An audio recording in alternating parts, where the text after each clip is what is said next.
Okay, not that this needs to be done, but I kind of want to look at it and see the pattern as written.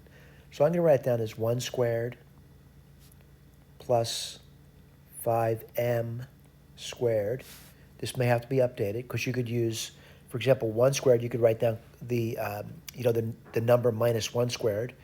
For 25m squared, you could have written down minus 5m quantity squared, so forth and so on. So these maybe have to be updated. Let's write this over here.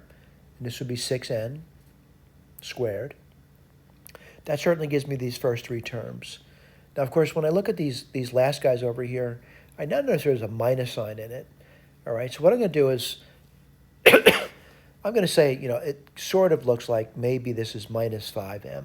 All right, so let's write that down. What's going to be plus twice a, which is 1, and the b is minus 5m.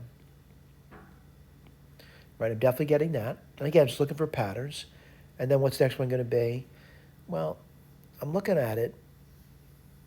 I'm sorry, I got the minus 10. I'm looking at the 12n. And that looks like, yeah, it looks like I'm going to get that. Plus 2 times 1 times that last guy is 6n, right? Let's keep going. And the last guy is going to be what? Well, that's going to be the product of these two terms over here, and twice that. So it's going to be plus 2 minus 5m, 6n. All right, does that give it? It sure does. So I got my answer. I'm going to write that down for you now. So I see the pattern. And again, we're writing the pattern down here also for you, for those students that like to use substitutions. So let's write this down. And what are you going to get over here? You're going to get 1 minus 5m plus 6n quantity squared. Right, I want to go through one of the things that often confuses students. They, they get this as an answer, and then somebody else writes a different answer, and they say it's an equivalent answer. So I want to point out, just looking at the notes, I definitely see this. And by the way, this is my preferred answer. But I want to go through what some people may do, not to confuse, they just do it.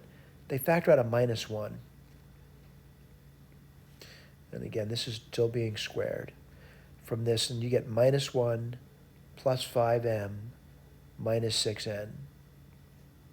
All right, so minus 1 squared, when I square it, would be 1. So what do you get over here? You would get minus 1 plus 5m minus 6n squared. If you want to commute those terms around, make it look a little bit neater, this would be 5m minus 1 minus 6n squared. By the way, I'm seeing a variation of that over there. The only difference is they commute to the last two terms. All right? Thank you.